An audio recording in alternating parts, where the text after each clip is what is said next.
Hi, welcome back, and for those who watched the latter parts of my last video regarding the perils of using try-catch, in which we switched to a more functional approach with a result type called flow, I thought I would run a couple of functional topics in parallel. One set of videos were about using the NuGet package flow.core, a result type, as out of everything that I have tried over many years, using a result type has drastically simplified my code, making it much easier to both read and maintain. This video and others like it will be on general functional topics, but on a practical level, without too much regard to whether they obey all the functional principles, but will include some weird functional terms so they do not confuse you if you encounter them. When I first learnt about result types well over 10 years ago now, as mentioned in my last video, I spent some time creating my own result type, at first using abstract classes, being as close in terms of purity that I could get to the functional either monad, but found it too verbose to use, think explosion in an angle bracket factory, and it was too difficult to serialize, so I switched to a simpler type design that I renamed to flow. To cut a long story short, when I attempted to create one, I found it extremely confusing trying to implement three extremely simple functions, map, match and bind, on my result type because of the terms I encountered, such as functor, monad and elevated worlds.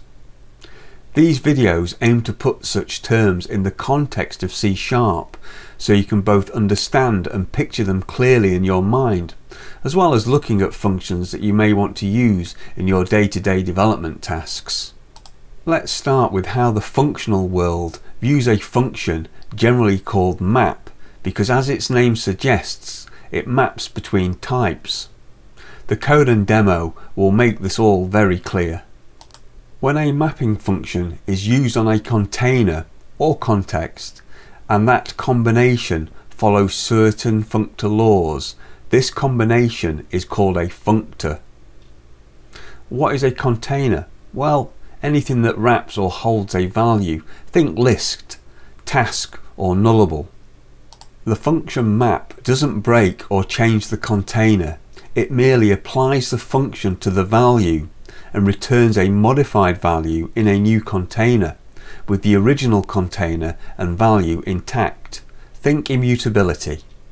Enough talk, let's create a generic container and give it a map function so we have a functor. Then we will be done with the weird terms. So for today, just think functor, oh yeah, a container with a mapping function. We will then demo our generic container side by side with a list, as list also has a mapping function called select. Well, technically an extension on IEnumerable. Okay, we have our container of t, so it can hold a value. We also have a mapping function, map, which has a single parameter that accepts a function that operates on a type t and returns the type tout, which map then puts in a new container and returns it. So the passed-in function has a single input, does something to it and returns it, which map puts into a new container. Not too difficult. I also added the function select, which has the same parameter as map, which is just forwarded to the function map. I did this so we could use the same method name as list in the demo. Let's see the code. For the list, we just add a single integer item with the value 10 using the collection syntax, followed by creating a new container again using the value 10 for its content. We use the same lambda expression in the select methods to add 10 to the content of each. When we inspect the new list and new container, we should see that the contents of both are now 20, with the original list and container left intact. Let's run the code to check its output is as expected. This example may seem trivial, but it highlights an important concept in functional programming: the ability to operate on the contents of a container without modifying the original. Immutability. Now let's create a simple generic version of map for any type that we can use to chain things together to form processing pipelines. I have hidden the async versions so as not to overwhelm, but all they do is just add async and await keywords so we can work with both sync and async operations. You can get the code freely available from GitHub.